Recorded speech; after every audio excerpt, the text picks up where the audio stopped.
Hello everyone, Assalamu alaikum. Uh, we are just going to wait for a couple of more minutes and we'll get started. Um,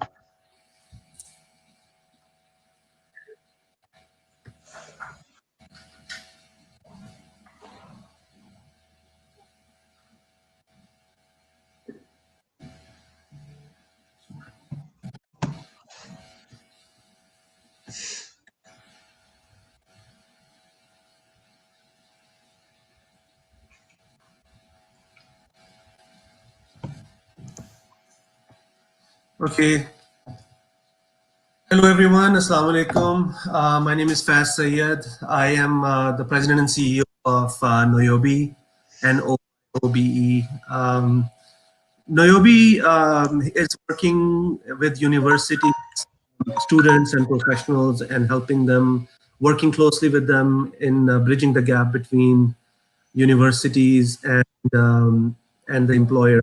And we are helping, working closely with the universities to train students in practical technologies, helping students with the resume development workshops, interview skills, as well as internship programs. And we just started our journey and like our page, and we look forward to interacting with many of you in the future. The main purpose of this live section really is that uh, spend some time with Hamza, and it takes me great pleasure to introduce Hamza on the live session.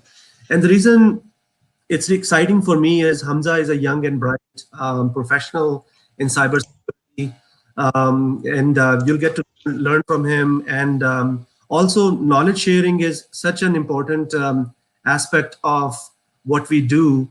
That in today's world, the technology is available at people's fingertips, but sometimes it's not easy to learn and understand. So, the more knowledge sharing sessions we have, the better it's going to be.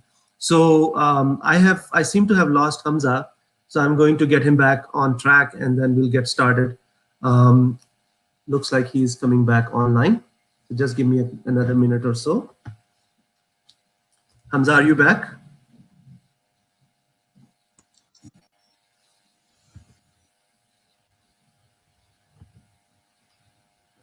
Hamza, can you hear me?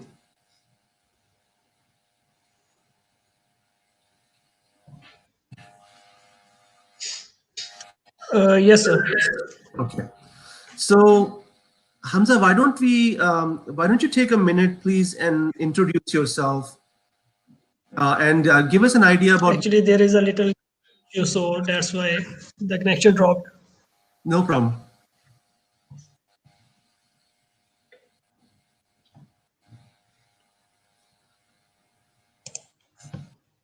Can you hear me now?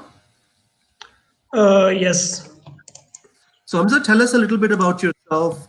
Where do you come from? Where do you live? What city do you live in? Where do you go to school? And what are you doing now as part of your first career?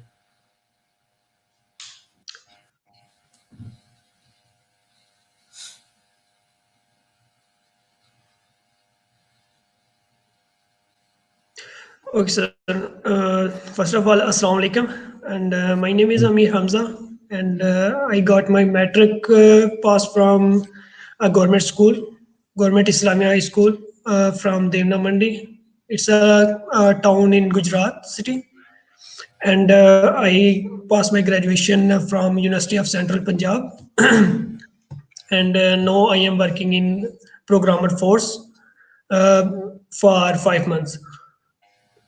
So Okay, this good. was my introduction, and I live I wanted in to ask Kot you. Mela, a small village in Gujarat.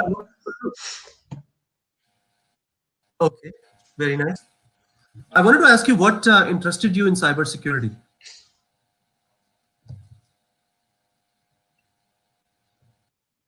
Uh, so sir, I could not understand. The voice is not How did you properly. get? It's okay. How did you start? Why did you want to do cybersecurity?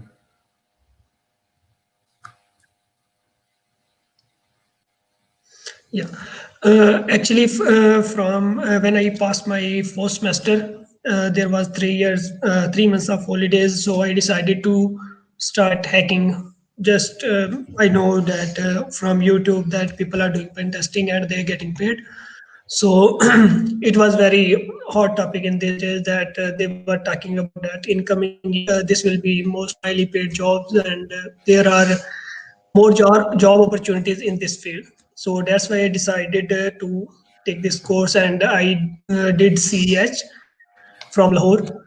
So after my training, I for a year I polished my skill. I do labs on hack the hack the box, and any some other sources, paid sources. So after Very that, before completing my degree, when I was in final year, so I applied for my job in Programmer Force as an ethical hacker. So I get selected, and from that now I am doing. That's amazing, mashallah. Very nice. You're right.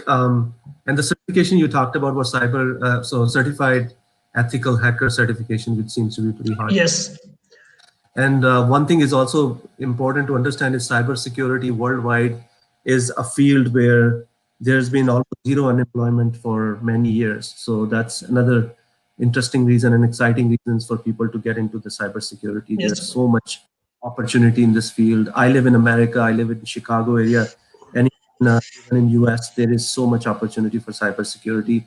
And even if we have more professionals and students that are learning about yes, cybersecurity, Pakistan, that would create a lot of opportunities for people worldwide.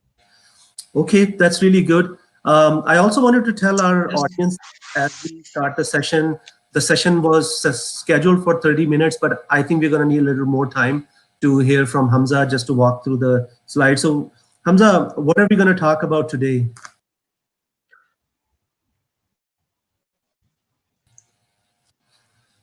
So, Hamza, what are we going to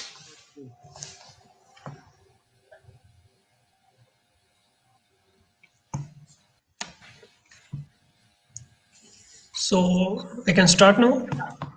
Yes, please. Thank you. So let's move to the slides. And as you know, our topic is security awareness.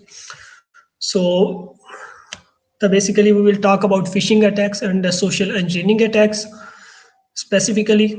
So what kind of phishing attacks are being performed in company employees or other members, and what kind of social engineering attacks are being performed the in companies and for individuals as well. So let's start with the what is social engineering actually is. So in social engineering, a person is manipulated to perform something where he is actually giving his personal information to someone else, and these things are performed with different techniques where some are phishing emails, some persons are send phishing emails to the victims and try to manipulate them to log in phishing sites where they put their credentials, and the credentials go to the hacker. And there are also some other techniques where the shoulder surfing is also there, that people sitting beside you, or people that are maybe walking around you can see your password. So be careful while you are uh, inserting your passwords in computer in public areas or any in office area. So the last one is smishing and wishing. It is also called phishing through SMS and phishing through calls. So let's move forward how we can detect that our email is a phishing email, and a site is a phishing site. So we don't put our credentials there, and how we can save from the other attacks, ourselves from the other attacks. So first is phishing emails. So phishing emails look legitimate, that they come from the legitimate user, and they ask us to give some information related to their accounts or any sensitive information related to the company. So as you can see, see that phishing emails may be like asking you for credentials, and maybe they act like a senior from the company, or maybe it can be from HR, or it can be from admin. If you think the possibilities how you can fish a person through email, so it come with numerous techniques. You can also email to a network administrator and from the ISP, so internet service provider, and you can say them that we are putting your connection down in minutes, and before that kindly uh, renew your credentials or perform any other action that you want them to. So how we can detect them that this email is a phishing email? So let's find out how we can detect them. So there is an email that look like it come from Bank of America. So there are some key points that you need to notice. Like, first of all, when you look at the email, it is not from Bank of America. It is actually from another custom email is. So also also your email is not disclosed here. So the no interesting thing coming to point that dear member, there is a generic, you can say that greeting. They don't know your name actual you given the account title or account details, so they generally greeting you that dear member. Normally what happened, the Facebook and Google, they actually when email you, they say that dear like my name is Mir Hamza, they will say that dear Mir or dear Hamza. So after that you will notice that please sign into your account is not bold. So these kind of mistakes are not done in official emails. So after that, the link is very important when you get a phishing email. Always check your link is valid. So here you can see that when you hover on your link, it is showing a shorter link that may be malicious. So normal companies don't do that. They put their original URLs. See, after that, there is a comma after your account activity, which is against the grammar. According to the grammar, there should not be a comma. So these kind of mistakes may alert your mind that this could be a phishing email. So there is another example. There is another other example here. You can see that it is from Office 365, which is not actually a official email. So you can understand that it may be a phishing email. After that, there is a PDF included in it. So it could be a virus that when you download or install it, it may pop up you with some update options that must update your Java or must update any other software. So after this, dear customer, again, too generic. They are not personally addressing you like dear Mir or dear Hamza. After that, they are creating urgency. All the emails must will contain urgency that they will try to manipulate you that you immediately do the act. So what included, again, poor grammar. Any even a dot can should alert you that this email could be a phishing email, because grammar mistake does not happen in official emails. And after that, the link is very, very important. Again, when you hover the link, it is showing a IP address, which may link to our attacker or may send something to the attacker machine. So next, what are the remediations of phishing emails if you get one? So if you get a phishing email, uh, do not click any link on that. Do not download any attachment with that email. And also, as you get the email, inform your security team and other authorities that you are supposed to inform. After that, the emails also could contain again malicious payload. Do not download them. There is another example of that. You can see that there is a purchase sale detail sent to the person, and he is supposed to download that thing. So there is another example. So phishing site. What are the phishing sites? Phishing sites look very similar to the legitimate sites. Like for example, a person may create a Amazon site, and it is very easy to clone them. You can clone A to Z similar site to the Facebook, Amazon, Google, etc. So these look very similar to the site and ask you to enter your details and other things. So let's see an example of that. Like here, you can see that it is a Amazon clone site, and when you look at the URL, it is Amazon with double N. So it means it is fake site because you can't register the same domain twice. Okay, you can't register the Amazon because it is already registered. So you must have to uh, register a domain that looks similar to that, so it look less suspicious, right? So here is an example. So whenever you got an link like that, always check the URL. It is a key point to identify that.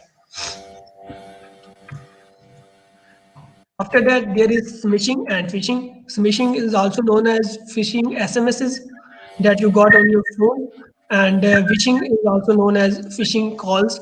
A person may call you and ask for some sensitive information. Okay. So here is a detail for smishing and phishing. What can be the scenarios we will explain. Here are two SMSs. One is a credit card alert that is temporarily suspended, and user is asked to click on the link and log in and to unlock your account. And when you look at the link, it is not actually the uh, bank bank site link. It's actually a attacker site link, and when user will click on that and enter his details, it will definitely go to the attacker. And there is another SMS. Yeah. It is look like it's from Facebook, but it is actually not, because when you look at the URL, it is actually fb.userpage.online, which is not a Facebook page. So definitely, when you put your Facebook password and username on that site, it will go to the attacker, not to the Facebook. So whenever you see messages like that, never put your data on these sites. Be careful, and again inform your security team and other authorities. And here is an example of wishing, where a person is calling you, and one thing more, if you know about want to know more about smishing. There is a Pakistan. I think every person get a message from Benazir Income Sport and G2 Pakistan. And the message is that you get 25,000 rupees, and to redeem that, when you contact us. So these kind of SMSs are actually smishing. So, and there is also a phishing. A person is calling you and asking and telling you that you got a price, and kindly uh, give me your credit card details, and so I will transfer that to you. And the person give that to that person, to that person, and in this case, this is happening now. Okay. So next is the point is shoulder surfing. Again, shoulder surfing is when a person or any other uh, people are around you, and you are uh, typing your password, and the attacker or hacker will observe that and try to capture your password. And again, let's see if someone can see your phone pin or ATM pin by rounding around you, and your phone got smashed, and the person has a password. Maybe the same person steal your phone. and he has the password. He can access all of your data. So be careful when persons are around you while typing your password. Okay, next is never plug in any device that you found from anywhere like park or any other place. You just found it, it was somewhere dropped or something else. So never plug that thing in your computer. I will give you some example that there are products that look very similar to the like USB and data cable, and they can perform very very malicious things. Like there is a 0.8 cable. It is also available on Hack5 website. You can purchase it from there. And this cable looks very similar to the iPhone data cable, and it will also charge your phone when you connect your phone through it with your computer. But it has some features here. It has Wi-Fi inside it again, and a web server in a cable, in a single cable. You have Wi-Fi and a web server. So when the person will connect to it, and you can simply connect to that Wi-Fi that the cable is offering, and simply can write the payload there and execute. And the next thing is rubber ducky. So these things are also available on Hack5 website. You can purchase it from there. And this is a USB simple looking USB. You can store data in it, and but it has some extra feature that you can inject a SD card in which you will have some payload which will execute on your computer when you will connect it to your device. So it was, if you are Mr. Robot fan, so it was also used in this series.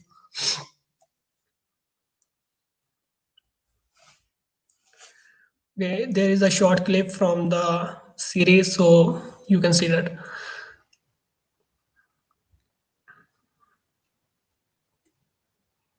Okay. Okay, so next, there are some actions that people perform inside the companies that lead to breach. So there are some writing passwords on notebook, sharing their password to the people, and using same password as they use on their personal account, and sharing Teamweaver or Desk IDs. So again, never write your password on notebooks. And even when people write this thing on the notebook, and the people got this thing from, even hacker can got this thing from the dustbin, and they will check that if someone have written their password or several related IPs on that, or any sensitive functionality related to the product, and they can get sensitive data from there. So never do that.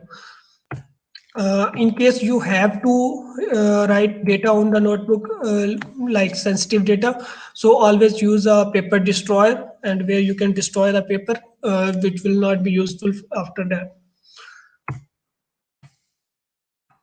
Okay, sharing your password with known people. Sometimes we do that. We share our password with our colleagues and other person we trust, and sometimes that we get into the problems. Yeah. So never do that. Never share your passwords with the person because it can get you in trouble.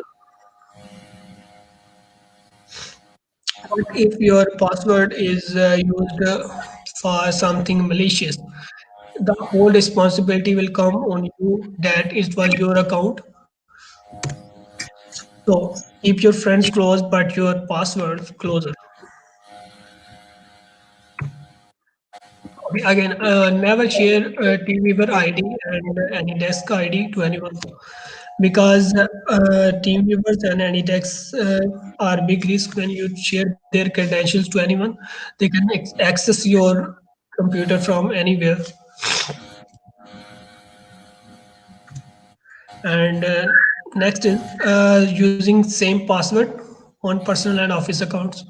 Uh, Usually, what happens? People use same passwords as they have used on their personal accounts. So, what happen if somehow an attacker can get password to their personal accounts? He can use that password to access their official accounts that they have used in company. So it could impact a lot when a company will get hacked or a company will get affected. So never set a weak password.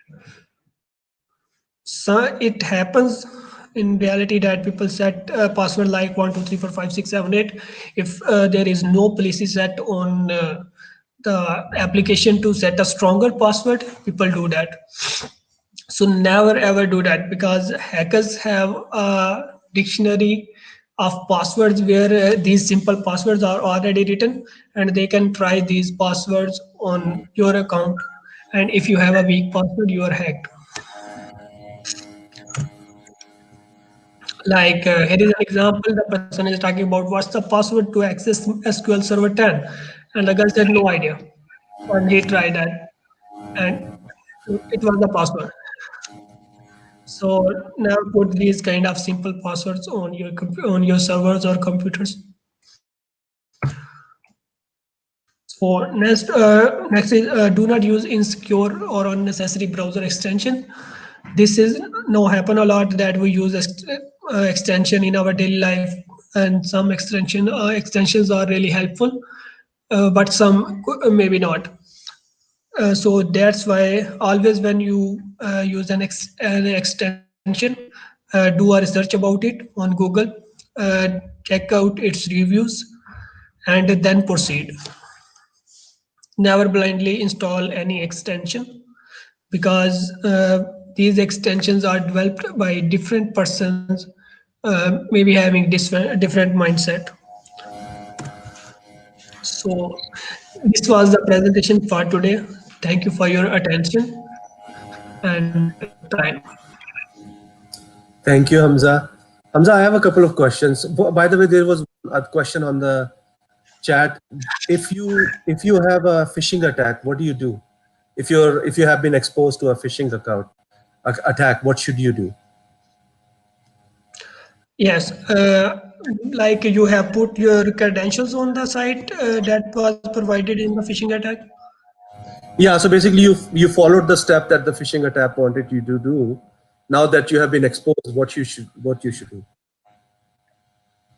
I think as soon as you know that you have been hacked, change your account's password and inform the security department and other authorities you are supposed to be informed. So every company has usually a security department where you can, or even IT sometimes, you can at least let them know and they will be able to help you, correct? With any sort of exposures.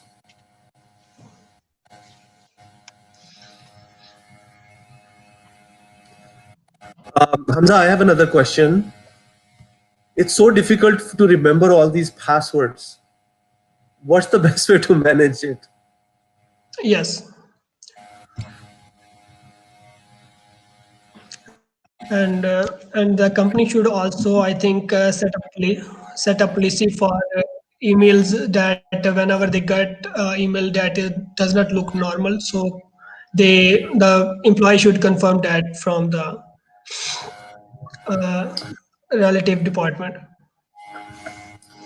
So I have another question. Can you hear me, Hamza?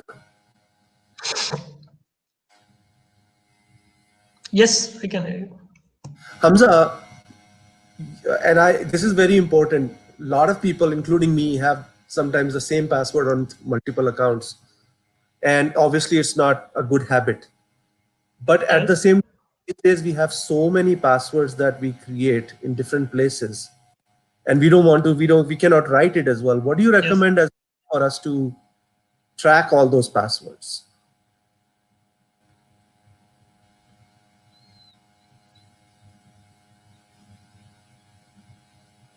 Did you understand my question, Hamza?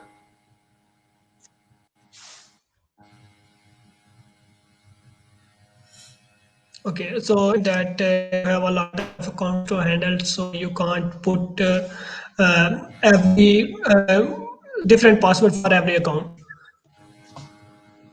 So Yeah. the reason is, for example, we can say that you have company accounts and you have personal accounts. Okay? So differentiate in two categories, and you can put your different password for your company accounts and have one or two, three passwords for your personal accounts. I think this is easier for many to everyone. At least when you have compromised your personal account, your company accounts are not compromised. Yeah, good idea. Or आजकल I'll nowadays Google Chrome browser, a lot of browsers and laptops, operating systems give you the ability to save your passwords. Is that something that we Yes. should do? I think it's a better idea, but using extensions like that maybe a risk that they are not sharing their data to the third party. Okay, that makes sense. Okay, that's really good information. Um, and yeah, there is a gentleman. I think you might know him, Jahazeb, on the live session, and he's recommending Yes, you Kaspersky Password Manager. So that's really a good idea.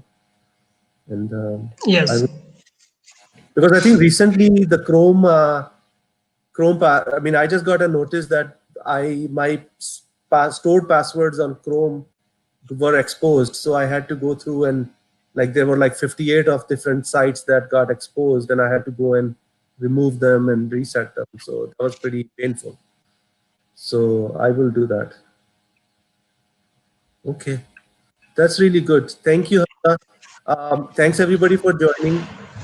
Really appreciated thank, Hamza as always, and a lot of you young folks who are interested in sharing your knowledge with others like Hamza are welcome to contact me. You can find me on LinkedIn. You can contact us our Nayobi Facebook page. Even if you are a senior professional and have strong expertise in cybersecurity, artificial intelligence, and these latest and greatest technologies, do please contact us. We want to empower you all and create opportunities to share more learnings, because that's how we're going to all get better. Because I'm sure Hamza can relate to this. As you are teaching other people, you're probably learning a lot of new things as well on how to teach people, correct? So of course. thank you. It was such a great session. Your knowledge is very impressive. Appreciate your time, and Thank inshallah you, we'll sir. look to a future session and we'll stay in touch. Thank you, Hamza. Take care, everyone. Assalamu Inshallah. Allah Hafiz. alaikum. Allah Hafiz.